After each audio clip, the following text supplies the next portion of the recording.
Let's go ahead and get started. Welcome again to this session.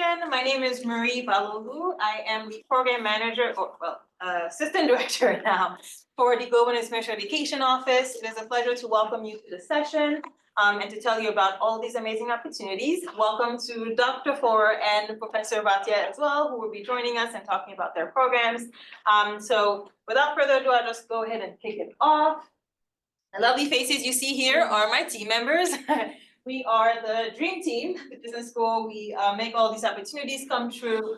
And I'm sure you are familiar with a lot of my team members, who are responsible for different portfolios. But if you see us around the hallways, feel free to chat with us, say hi, or ask any questions that you may have. So the agenda for today. So I'll give you an overview of STAPs, why they're important, why you should take advantage of these opportunities, what they are, how they're structured, and then we'll dive straight into the presentations. So first, Professor Bhatia will present on the Morocco program, and then Professor Four will present on the Trinidad program. And then I'll come back and tell you about the partner-led programs that we'll have over the spring break. We'll talk about all of that in that session. I'll give a quick plug for our Business and Society course series, the offerings coming up in the spring, and then we'll have final notes, Q&A, and we'll be able to open it up.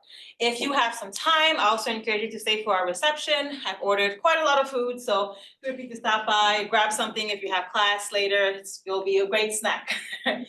So first kicking off, why study away?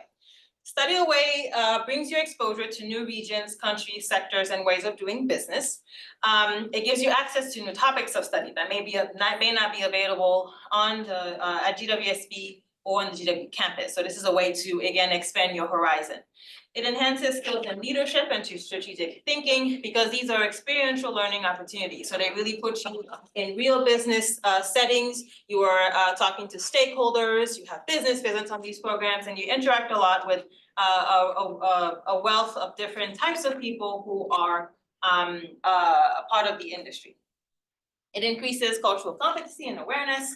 And then, of course, in terms of networking, it develops and expands your global network. Once we start diving deeper into these programs, you'll see why these aspects come up in many of these programs. And of course, last but not least, it advances to degree completion because all of these programs count towards your general elective credit. What is short-term study away? Short-term study away programs are academic off-campus courses. They could be domestic or international. They vary in topic, structure, destination, and type. Again, we'll talk about how they differ, why they differ, and what the sort of specialty of each program is. They have a condensed format. So you can think of a 3-credit course as a 35 contact hour course.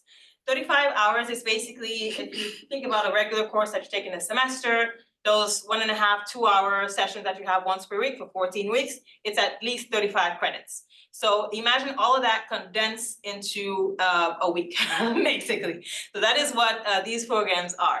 So a 3-credit class will be 35 contact hours condensed in a week. 17 contact hours will be basically 1.5 credits condensed in that same amount of period, that same period. So all of these programs will have a short travel included. Basically 7 to 10 days, and that includes the weekend. So it'll be 5 business days for sure, Monday through Friday. And then of course you have to fly in on a Saturday or a Sunday to sort of basically get over jet lag, get into the swing of things, and then kick off things on Monday. And then you'll be able to leave the country on the following Saturday or Sunday.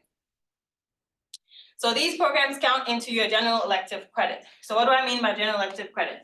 These are, you're probably enrolled in, right, some of these classes already in the fall. So you have IBIS, marketing, management, tourism, and all of these things. And then the number will be 60 to 90. Those are general electives.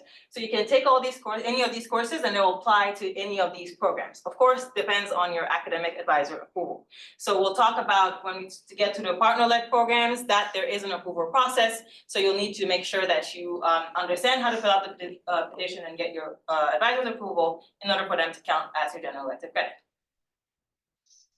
Winter and spring travel does not interfere with the GW class schedule. So that means that when you travel abroad over those academic breaks, you can expect to be gone only during the break. So you'll be back by the time school starts again in January and in March. So you're not missing any class, or we're not allowed to make you miss classes to be abroad. Experiential learning environments comprise, you can expect business visits, stakeholder engagement, and if it's a project-based course, you'll basically be presenting recommendations to a company or organization on the ground. That's what you can expect on the ground. We have other types of programming included in that week that can take a form of a cultural activity, some type of city tour or something that engages you culturally, and then a few meals, of course, to get you accustomed to life in the country. All right, so what are the types of short-term study away programs that we offer? We offer two general types. So first, you have the faculty-led programs, which are led by a GWSP faculty from a specific academic department. These courses last about 6 to 8 weeks from start to finish, from the time you start the pre-travel hybrid sessions to the time you finish with a final presentation, perhaps when you're back from travel. The travel duration itself, 7 to 10 days. You don't have to worry about it spilling over into the school year. You'll have between 2 and 6 pre or post travel sessions. So let's say you'll have, for example, 3 sessions before you go, you have your week in country, come back and have perhaps a final presentation on campus. Typically, faculty-led programs are 3 credits. That's pretty standard. And then we have 2 structures of faculty-led programs. So you could have a business immersion structure, which is these courses are thematically focused. You can think about it in terms of the final deliverable.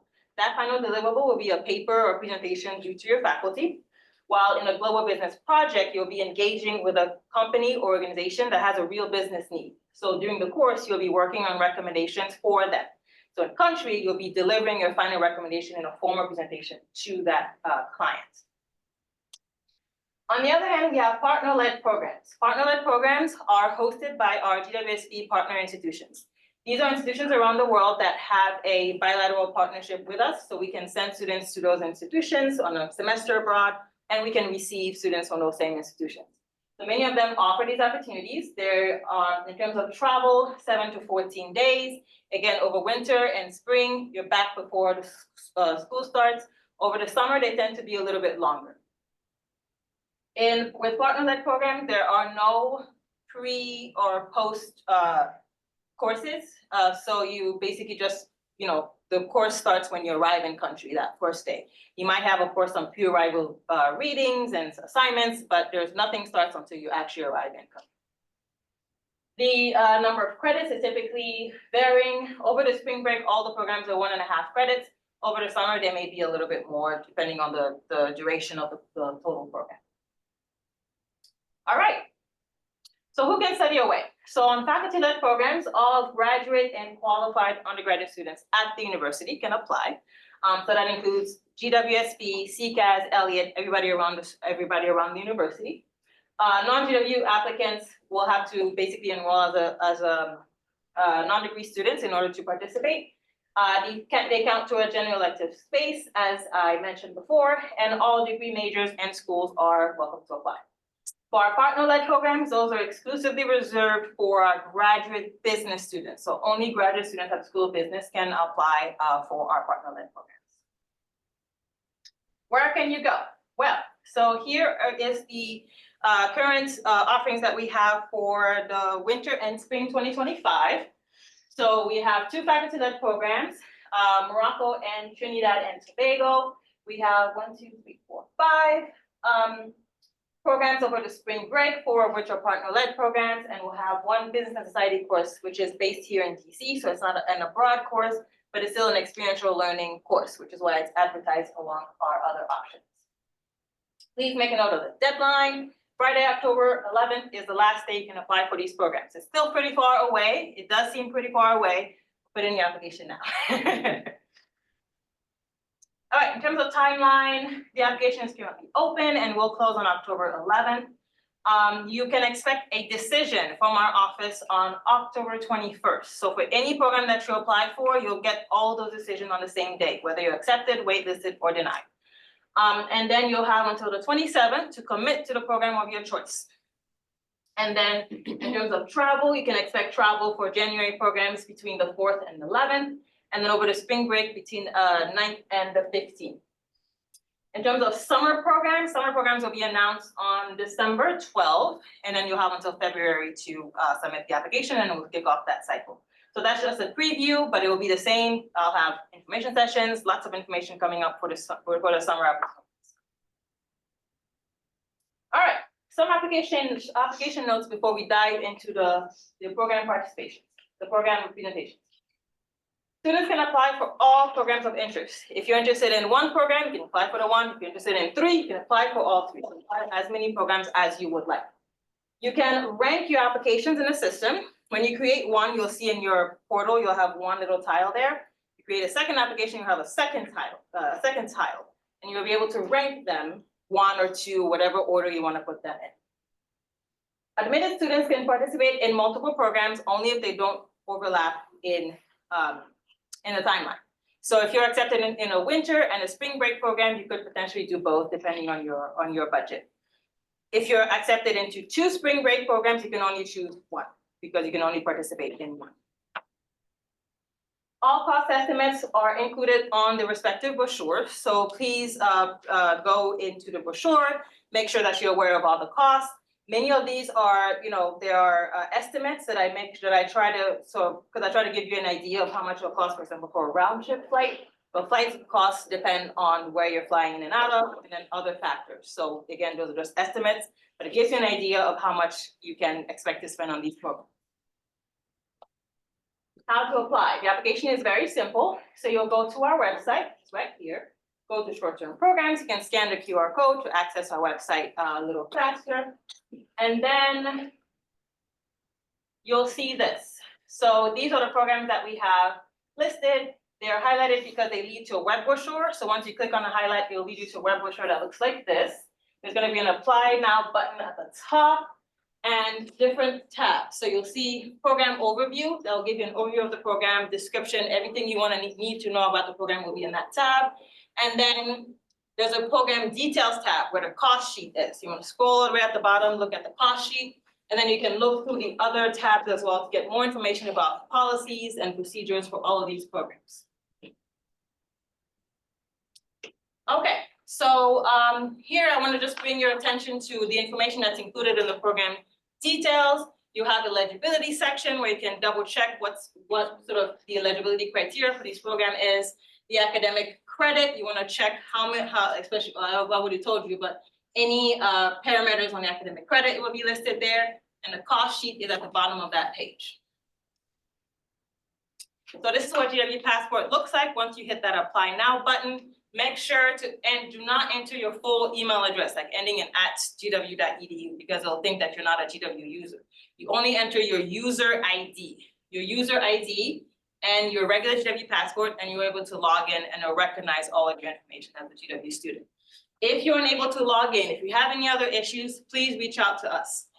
We are pretty strict now, and we do not allow GW students to create a non-GW user application. So if you create a non-GW user application, we cannot review your file until it's fixed. So make sure that you open the application properly. All right. Now, without further ado, let's kick off presentations for our faculty-led program, starting with Trinidad and Tobago. So, Professor for pull up for presentation here.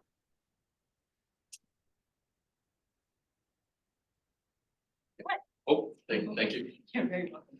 Dr. Kaur, I added a slide for the projects and the learning objectives. Okay, And I did that for you as well. okay, that sounds like a good idea. Yep. Welcome, everybody. How many could find Trinidad and Tobago on a map? Just raise your hand. Being honest. Nice, right? So I think when I started the project, I had to go look at a map, right? It's right next to Venezuela. Just a little bit off, all the way down, right? So this study abroad is really meant to focus on sustainable supply chains overall, right? And really take a deep dive by focusing on one sector and one country to really get a hands-on. And I mean, literally going to the cocoa farms, right, and doing that. But the other part of the story is that sustainability anywhere costs money. Someone has to pay for it, right? So increasingly, And the research of our institute and a research project that we have is to get impact investors to invest in that sustainability. If you're not familiar with that term, in short, it just means someone who has money, they want to get a nice financial return, but they also want to get positive social, environmental impacts, right? In that whole space, there's a lot of concern about greenwashing. So people talk the talk, but they don't walk the walk. And I think in part, to be fair, right now, that effort is really about complying, communicating, messaging, marketing, checking the boxes. So once you've taken an investment in something which is green or sustainable, you're done. And most people, honestly, they don't actually want to know what happened, right? Like they already bought it and there's not that much interest. But if you care, like I do, hopefully some of you do, like business actually being authentic and doing it and having a positive effect, then you have to measure.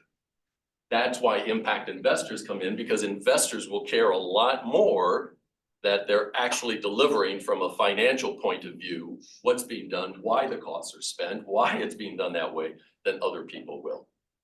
And then the third aspect that I'll go through is we have a project funded by Inter-American Development Bank. They told us it's the first impact investment that they sponsored as a way of developing investment opportunities in Trinidad to revitalize their cocoa sector.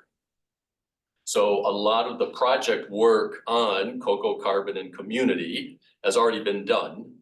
And when you go down to Trinidad, you'll be learning about some of the things that we've done in that project to make sure that the investment is sustainable and that you can explain and message and talk about why it really is more authentic and there's no greenwashing problem. So it brings together those three different aspects and resources. Wow. Basically, that's a lot to take in, right? So, but in short, the idea is that sustainable supply chains is a huge issue. It's not going anywhere, right? And it's really difficult for corporations, companies to make the right decision that is cost effective for them and then be able to execute it, get the information and message it to their customers and other stakeholders. It's really hard. So our work here is to try to develop a model and a business model built around having authentically sustainable cocoa farms, which then produce the beans that can be made into sustainable chocolate, and then they can be sold. So in my view, and from our research, it's not really about sustainable cocoa supply chain. It's like, how do you do the things? What are your choices, options, decision-making on sustainable supply chains? And we happen to be using cocoa as a really fun, great example to learn about how it's actually done on the ground. What are the challenges? What are the alternatives? What are some innovative ideas of learning, right? Okay, so then these are some of the research-based assignments. Thanks, Sarah, for doing that. So I'll go over that. I'll just spend a minute or so, right? And you'll wave to me when I'm done, because we can always talk afterwards. But these different projects are kind of built into accomplishing the work that we're doing around the C3 project. And I've used student groups before, had a group of undergraduates go down to Trinidad about 1.5 years ago to go and collect data on the farms and all that. So these assignments are built into actually deliver. We really don't know very much about sustainable chocolate in terms of selling it. We think people like it. We think it's a great idea. We know it has all the positive impacts, but when a consumer confronts the product that says it's sustainable chocolate, like, what are they thinking? So we're going to do a study. We're doing some work now, and we'll have you do a study to help us really try to identify and figure out what is that.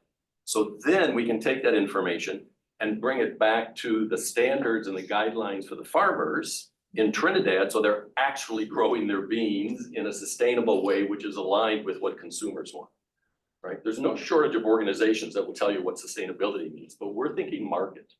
What do people really care about? So that'll be one of ours on down. So then we can bring that information back.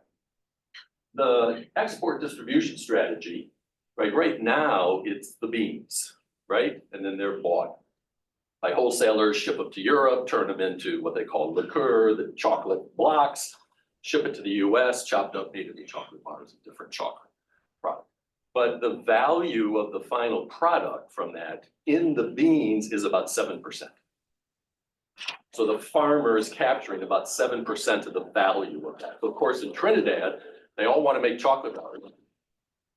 In fact, if you ask them, no one wants to make beans, grow the beans. They all want to make chocolate bars, but we're like, well, someone's got to do it or you can't make your chocolate bars, right?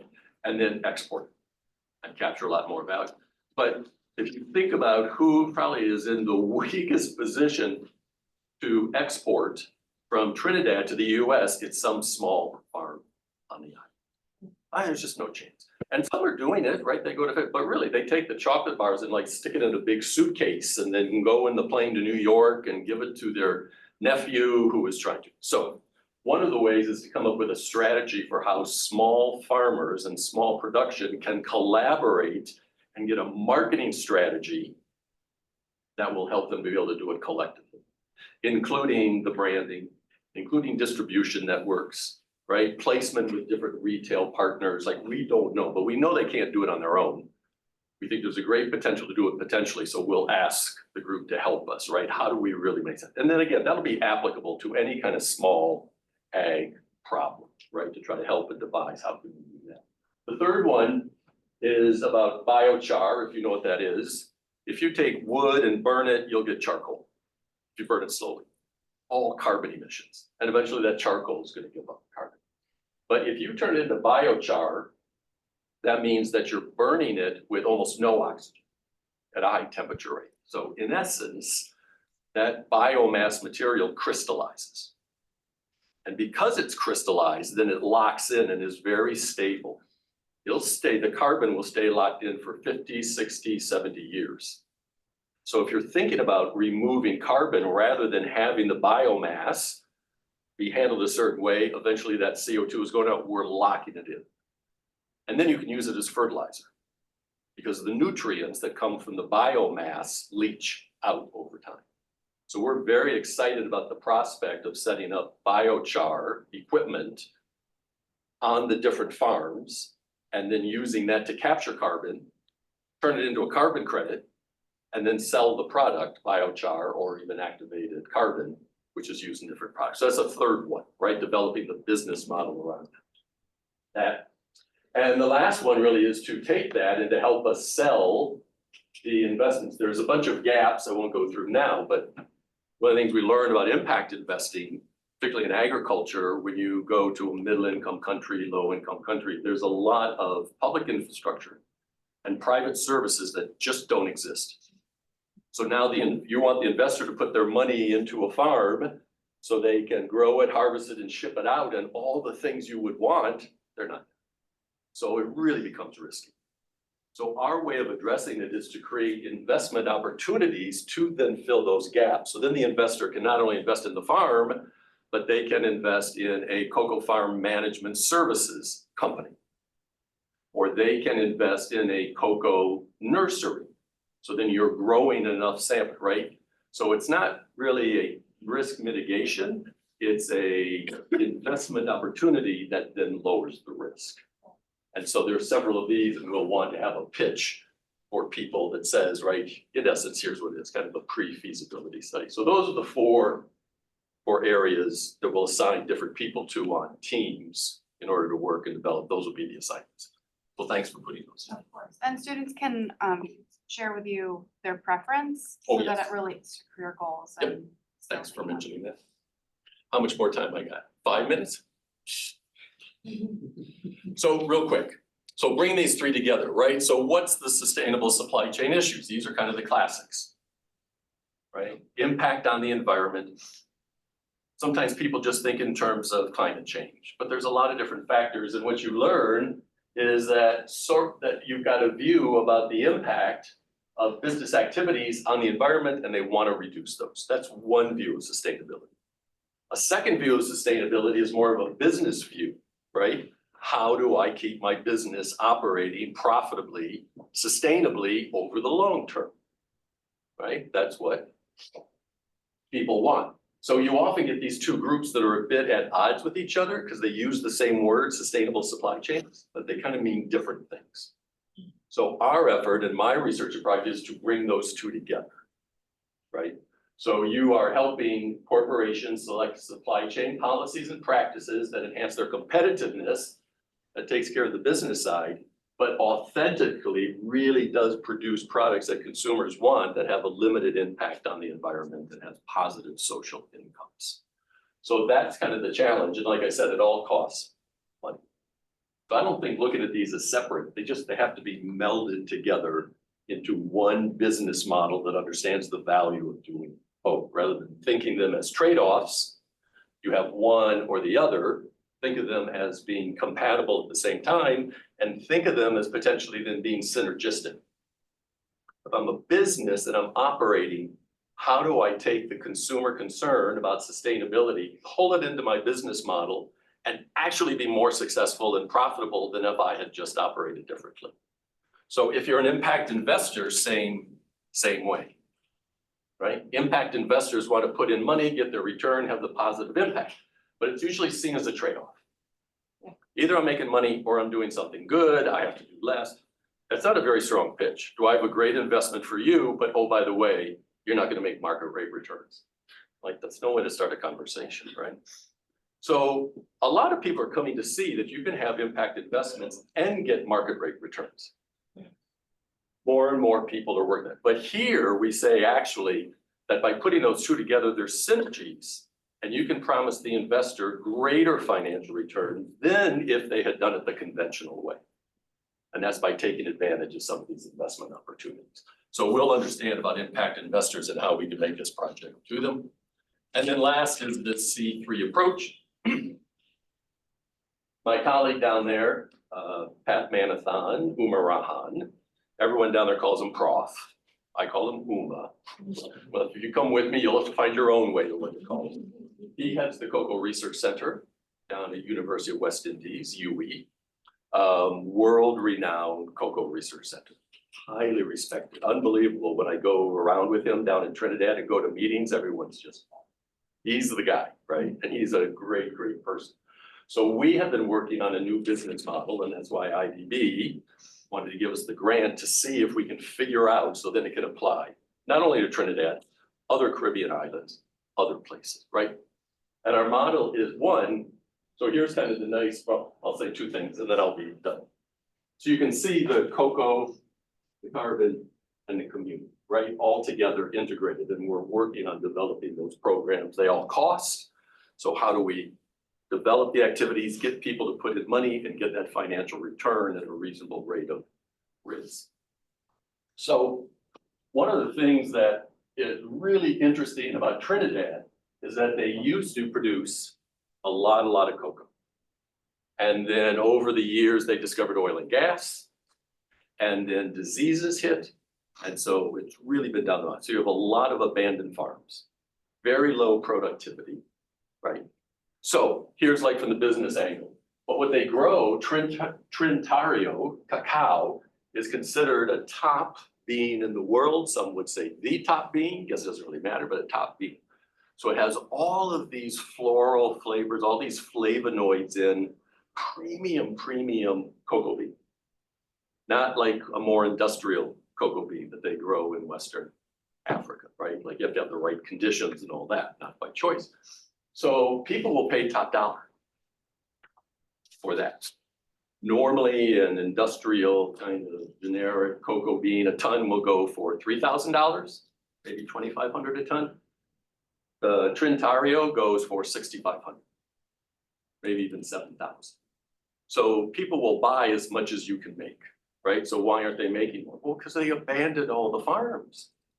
And so now people say, well, why don't we invest in it? Well, for the reasons I said, there's no infrastructure. The government's not really geared towards cocoa. They talk, if you go and you want to invest and you want to get some information, I'll be done in 2 minutes.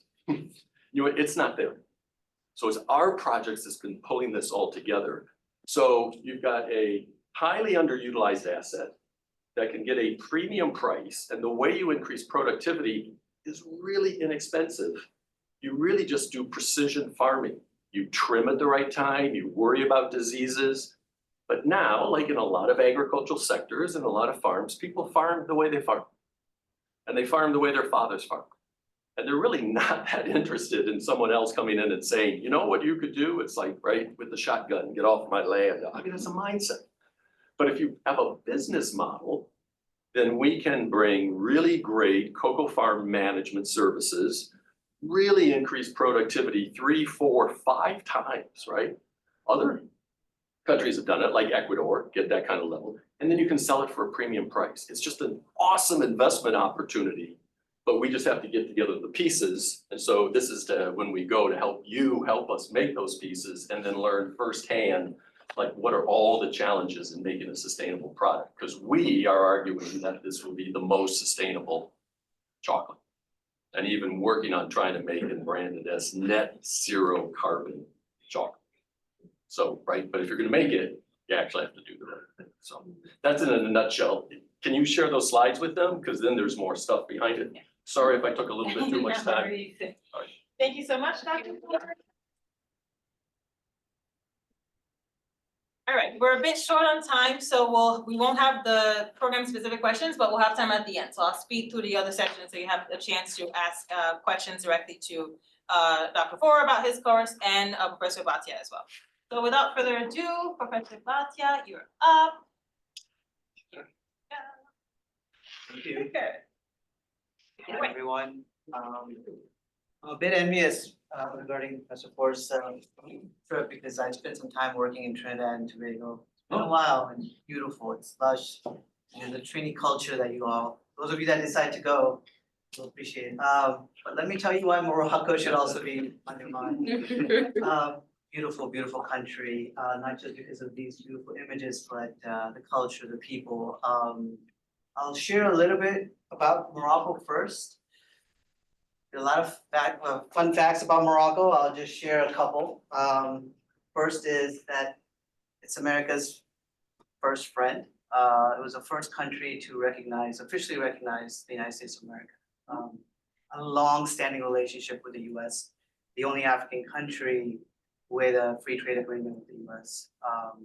Very fascinating. It's also a middle-income country. So it's known for both aeronautics right now, particularly automotive. So when you think about cars going to Europe, it is the country in Africa on the continent of 54 countries that's the largest exporter of vehicles. They're now shifting also into EVs. Boeing or Airbus, any commercial plane that's out in the world has some part made in Morocco. So definitely in terms of the industry, the capacity, also what makes it really unique. You think about solar and renewable, we talk about a lot of countries are facing climate change. Africa has 7 of the 10 most vulnerable countries susceptible to climate change. Places like Morocco that can harness wind and solar. It's incredible what the potential is, but like many countries, islands like Trinidad, how do you harness that potential? So very fascinating, and since you're all here for higher education, it's also home to the world's oldest university, FES. So if you had more time, I think you'd visit a lot more cities than the 2 that we're gonna be in, which is Rabat and Casablanca.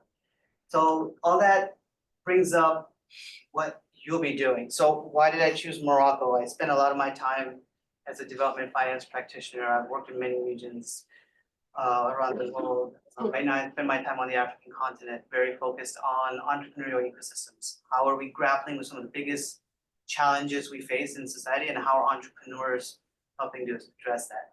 So with that, there's some key learning objectives. And thank you, Sarah, for putting these up for this course.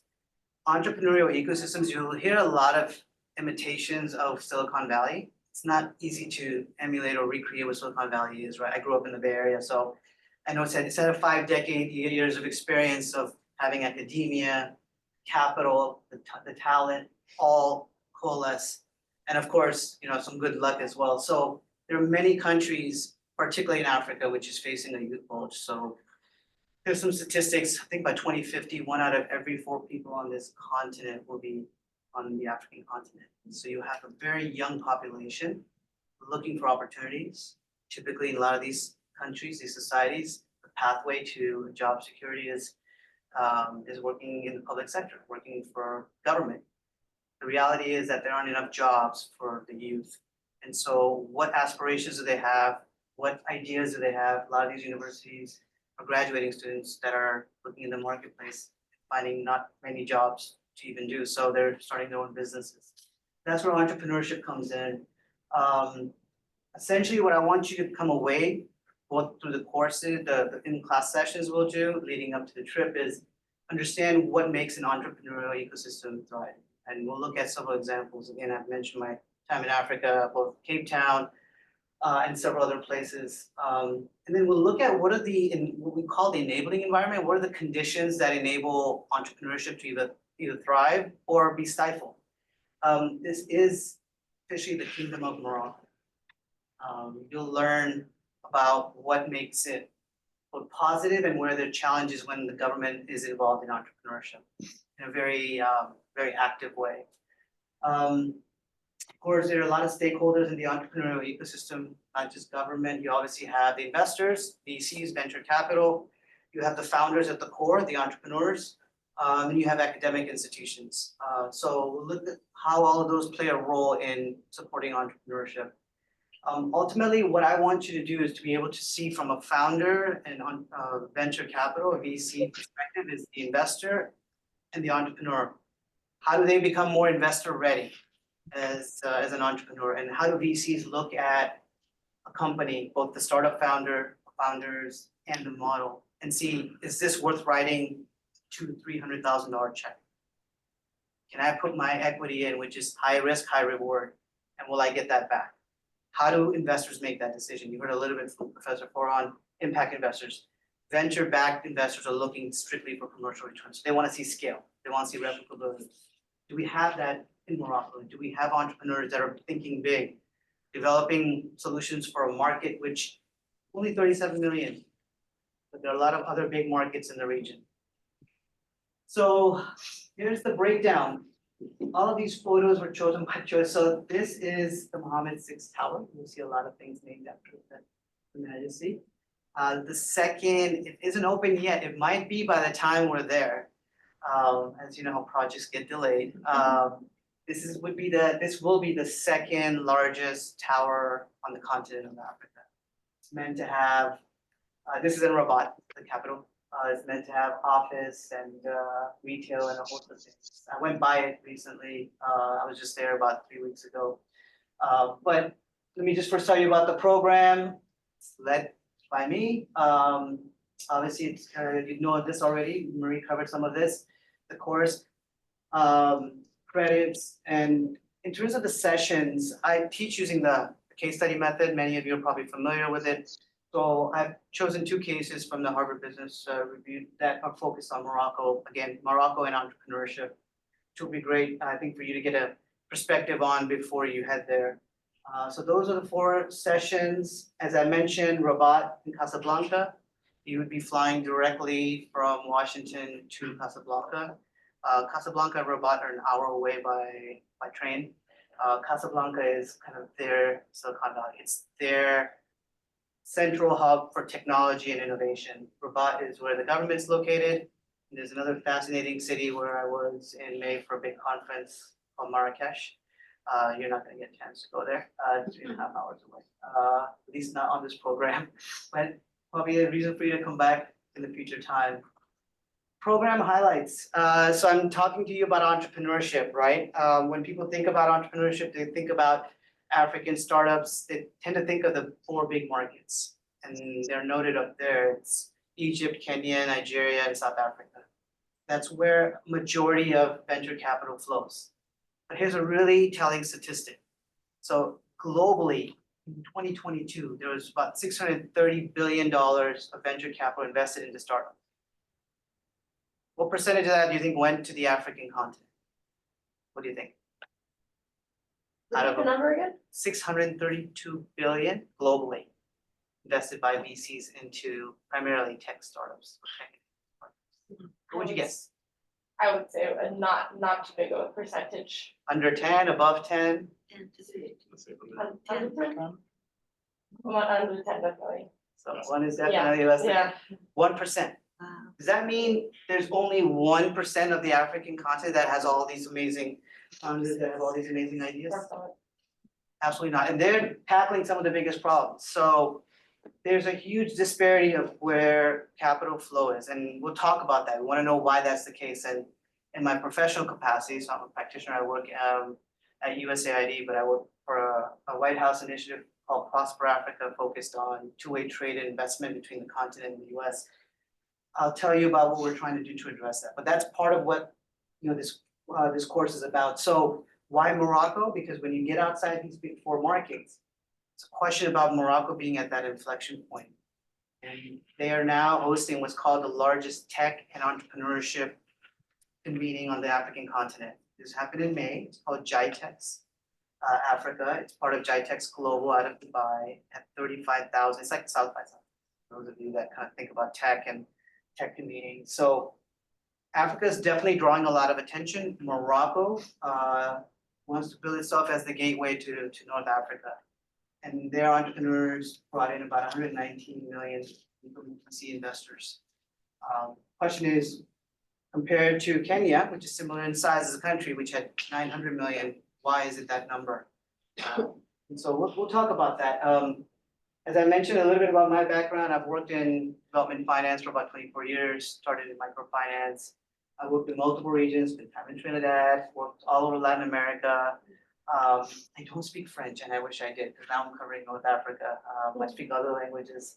I was in Eastern Europe for some time. And so for me, these developing countries present both a tremendous promise, but also challenges with regards to how do you create job growth, how do you create technology and innovation, and how do you address some of the biggest challenges we face.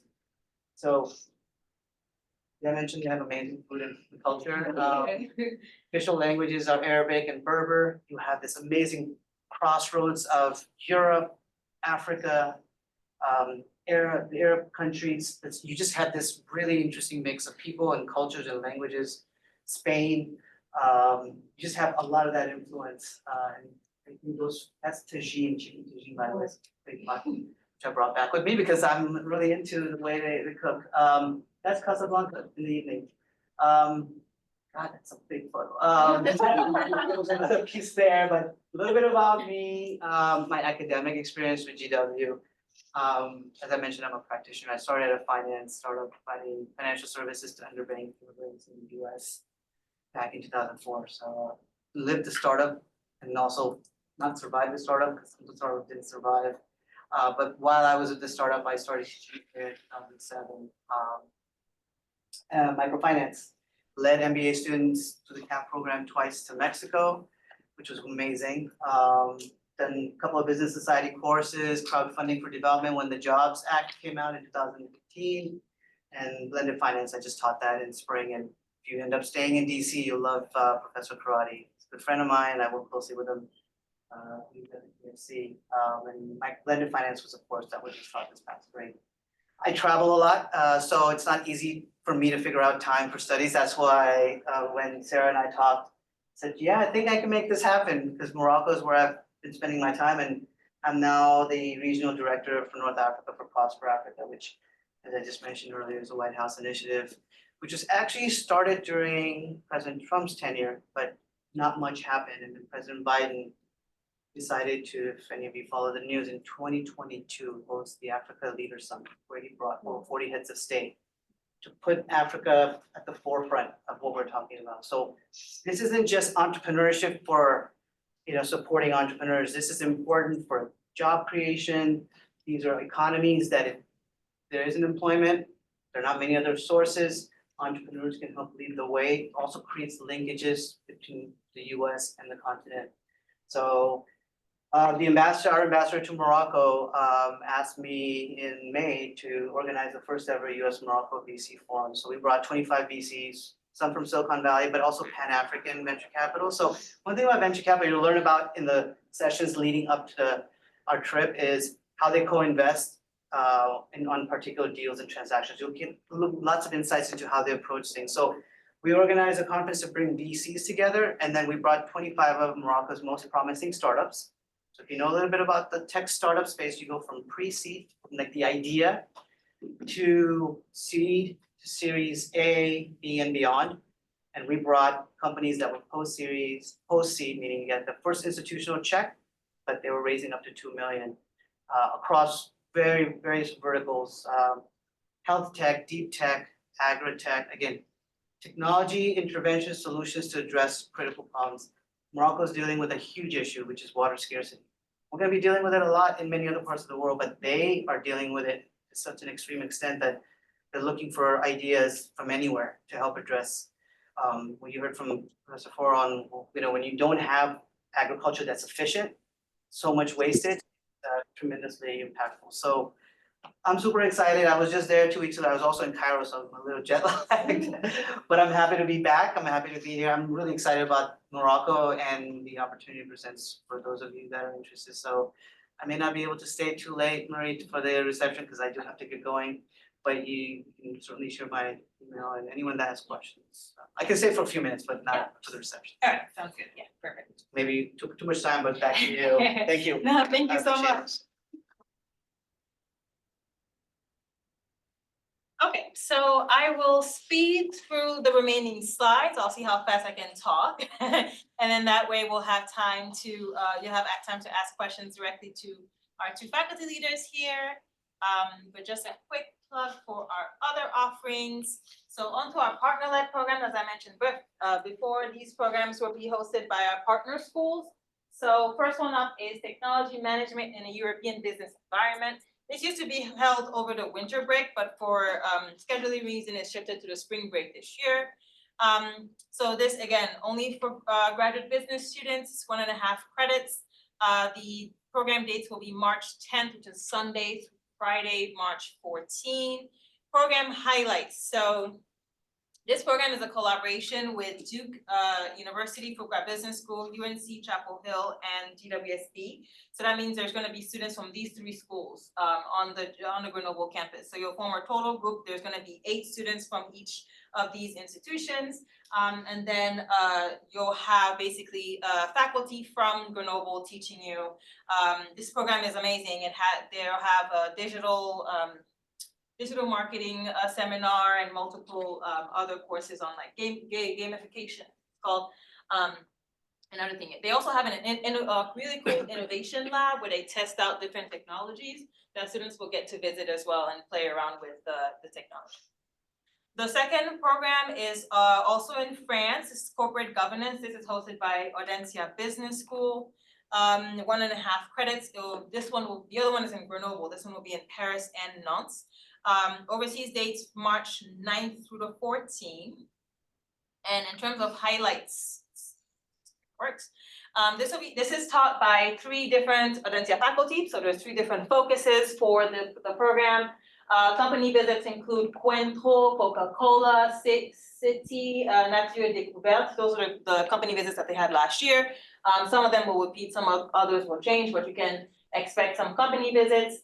The program will begin on the executive campus in France, and then 2 days later, the whole group will take the train down to Nantes and then complete the remaining of the program in Nantes. So you can expect seminars in the morning and then company visits in the afternoon. So that's usually the structure for the program. Other participating institutions include Yonsei University from Korea, University of Stellenbosch in South Africa, and then HEC in Canada. The Doing Business in Mexico program is hosted by IPADE Business School. It is a 1.5 credit as well. Overseas dates the same as the GW Spring Break. This is actually a picture of the whole cohort. There was 250 students earlier this year. So this is probably the largest short-term program that we have. And how many from GW last year? There was 12 students from GWSB. So we beat the other schools. We were the largest delegation after. All right, so program highlights. So interactions from students all around the world. Again, half of the cohort, there's about 113 students from the IPADE MBA program. Those are full-time students and they have to attend the program, so they joined this week. And then there are 109 students coming from all around the US and all around the world. This is a great program because it analyzes business opportunities that Mexico has to offer. It explores the country economic, political, and social contexts. It's also, they use the case study, use case studies. Earlier this year, they had 2 case studies. They actually had a really interesting speaker who is the CEO of an airline company, which was really cool. All right, so I think this is the last program, but not least, Denmark, Sustainability in Scandinavia. This is hosted by Copenhagen Business School in Denmark. It's 1.5 credits. What's interesting about this program is that there are different tracks. So you'll see here, we have a week from March 2nd to the 7th, but this is only for online students. Only online students can apply for that because it overlaps with the GW semester. These 2 are over the spring break. So these, any students can apply. It's ESG, sustainability and impact investments, and then social entrepreneurship and business model innovation. So those 2 will be hosted at the same time. So you can apply for both, but again, you can only commit to one. Some of the program highlights include, this program has 7 US business schools participating, Fuqua Business School with Duke University, UNC Keenan Flagler, UT Austin, School of Business, Northwestern, and then the 2 newly added just this year were Columbia Business School and Michigan Ross. So all of these schools will be represented in that program. Again, this is taught by CBS faculty. You can expect the same format. There's going to be guest lectures, company visits, and then seminars. All right, just some quick reminders. Application is only through GW Passport. You can apply to all programs of interest. The application closes on October 11th, so make sure to submit your application within the timeline. Decisions will be shared on October 21st. There is going to be a $350 deposit in order to commit to a program, so that's what you can expect in terms of on the commitment side. Some tips. So you want to take your time on your statement of purpose, really explain why this is a unique opportunity, and basically pitch yourself as like why you represent the best candidate. You want to review the cost estimate and do your own research on your schedule. You'll get all of the decisions before the spring registration opens. So you'll be able to see the spring calendar, check to see if there's any overlap, and then register. So really make sure to keep an eye on your schedule. Research entry requirements for all the destinations, and then if available to you, plan to arrive early or depart later from the destination so you can have extra time to explore on your own. These programs are very intense and they don't usually have free time for you to just, go off on your own. So you may want to arrive a day early or leave a day late. In terms of finances, this is a payment structure for the 2 types of programs. So for faculty-led programs, you'll have the regular tuition credits, which is billed through your student accounts. You'll see that on your e-bill for the spring 2025 semester. And then in addition to that, you'll have a program fee. The program fee will cover lodging in country, which is typically double occupancy, local transportation, group meals, and cultural activities. And basically anything that you do on the ground to do as a group. And then the last category of expenses is your personal expenses. So your flight, taxi to the airport, or if you have somebody to drop you off or taking the metro, that's a pretty reasonable expense. And then personal meals and your personal cultural activities on the ground. So that's what you can budget for yourself. On the partner-led side, 1.5 credit tuition will be billed to your e-bill. The host institution will have a program fee. That's not going to show up in your e-bill. So that will be billed directly by the institution, and then you can wire the money directly to them, to the partner institution. And then that will cover these items right here. And then in terms of personal travel costs, you'll be responsible for your round trip flight, lodging, because that's not included in the fee, and then personal meals and personal cultural activities. All right, Business and Society series, and I'm going really fast. Bear with me here. So these courses are focused on the DC area. They basically talk about how business is embedded in society. So these in the spring we'll have one offering, long-term investment for sustainable development, which will be taught by Professor Jesse Karate. The on-campus dates will be March 12th to the 15th, which is a Wednesday, Thursday, Friday, Saturday, 9 to 5. But you're not going to be sitting in a classroom from 9 to 5. You're going to be out in the DC area talking to different stakeholders. This does not require an application. So you'll be able to enroll in the course when spring registration opens in November. All right, final notes, renew your passport if you're ready to travel, understand your personal travel requirements, and of course, communicate any needs to us. These are some of the ways you can reach us via email. We're very active on Instagram and LinkedIn, and of course, go to our website for any information about our programs. I spoke really fast. Now I'm done. Let's open it up for questions, and then we'll be able to go up for the reception. One more item is that I will host a virtual session starting next week. And then basically I'll pick, 1 or 2 programs and I'll deep dive on those 2 programs. So if you're interested, you can join those sessions as well. In the follow-up emails, I'll have the link to those as well that you can sign up for. It'll be an additional opportunity for you to take a deep dive in some of these programs that I rushed through. Without further ado, do you have any questions? Yes. So my question is, it's concerning Morocco, yes. So you mentioned that like the whole program looking at companies. Is it existing companies or like? They're all early stage Early startups, stage so they've been in operation less than 3 years. Okay. Yeah. So we are looking to help them see from a founder's perspective and a venture capital perspective. I wanted to ask what's the difference in between both of them? Like, what does a venture capital look, what do they consider or look at, and what does a founder look?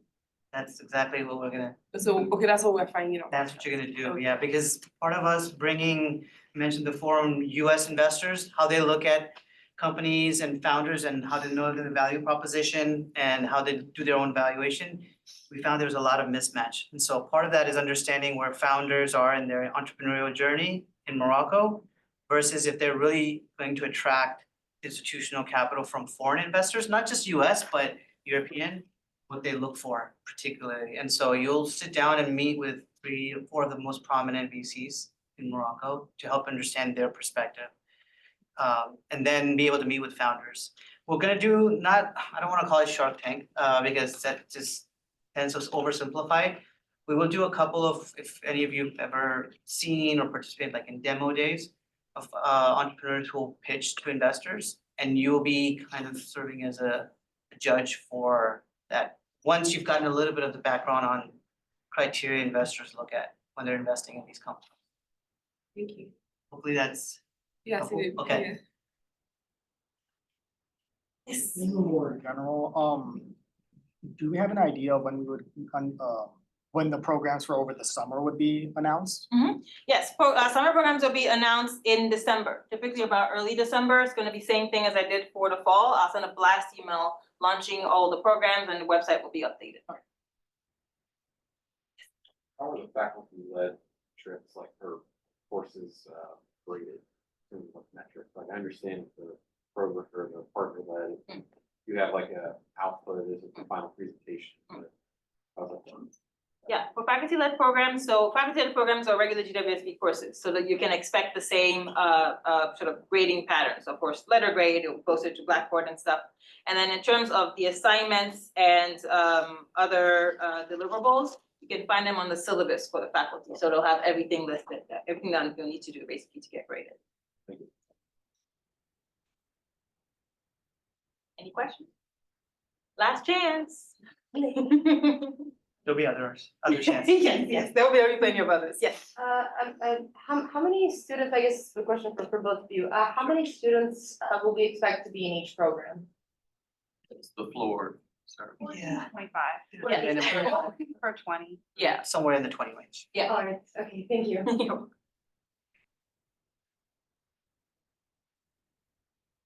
Any other questions? Let me see online. Online. Yes. Do we need to have like any skills? Because I know like with regarding like technology, there's a lot of evaluation that needs to go into. So do we need to know that or it's being taught? So for my course, I will probably use one of those hybrid sessions to do just kind of a finance or we 101 on debt, equity and valuations, things of that nature. Enough that you're conversant in that, but not much more than that. If you have more experience and knowledge, that actually enhances it for the rest of the group. For the Trinidad course, no prerequisites. For some of the prior class meetings, If you add another person online, are you going to do that instead?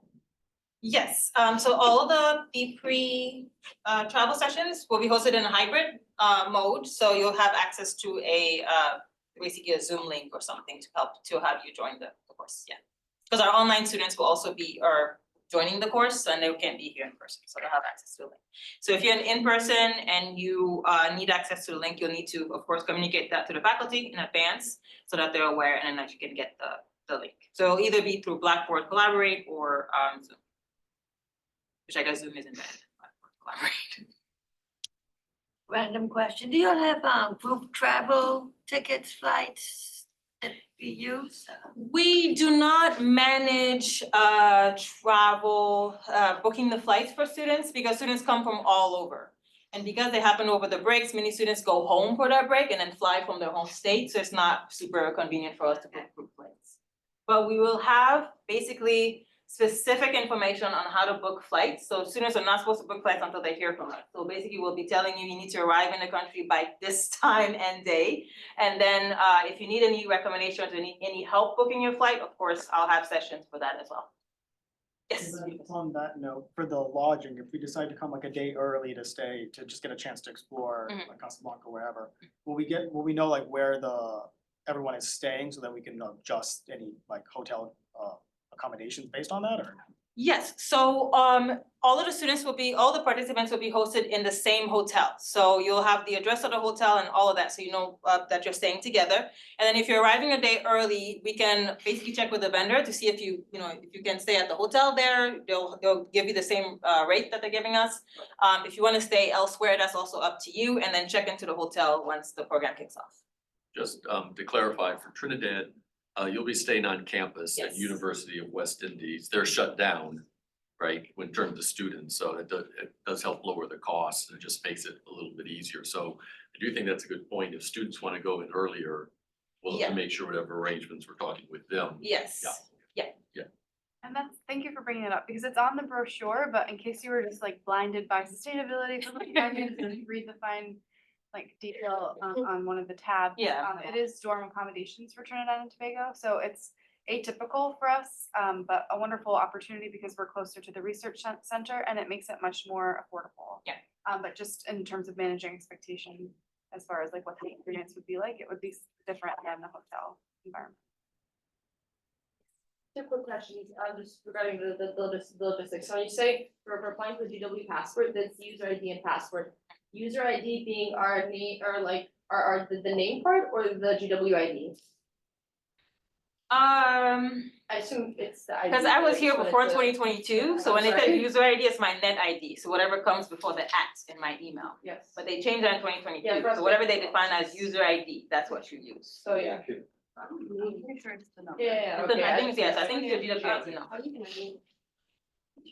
Yeah, that's the way the word thing. So the second question that I did wanna ask, is you said there's a $350 commitment for the program. Mm. Is that $350 that's when we get accepted? We have Yes. 5 days, it would like, if we get the acceptance, we have 5 days to pay Yes, the, okay. exactly, so that's Alright. you, once you get accepted, you will have 5 days to make that commitment, it's basically, it's a payment to yourself, it doesn't come to me. So it'll show up on your spring 2025 bill as a Okay. credit, $350, and then it will go towards your spring charges. Right, thank you so much for the Yeah. Yes. I'm sorry if you already covered this, I just wasn't able to Yeah. comment a little bit there. But for the cost for the elective, does it come out of your GW like tuition, or is it an extra amount of money like on top of what you're already paying? As long as it applies to your general elective credit, it won't be like additional cost, that doesn't apply to your degree program. So however way you're financing your degree program, that's how those credits will also apply. For example, if you're an undergrad or if you're a global MBA, you have like a, what's it called? A fixed billing structure, so there's not gonna be any additional cost. So it's just the cost of what 1.5 credit class would be essentially. What degree are you? SWIMS. Oh, okay. Oh, yeah, MIPS, so yeah, so if for the MIPS program, so it will be, for example, if it's facultative, it will be 3 credits for the spring.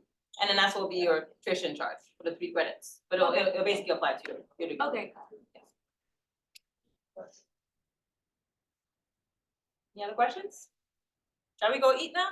All right, thank you so much, everyone. for coming.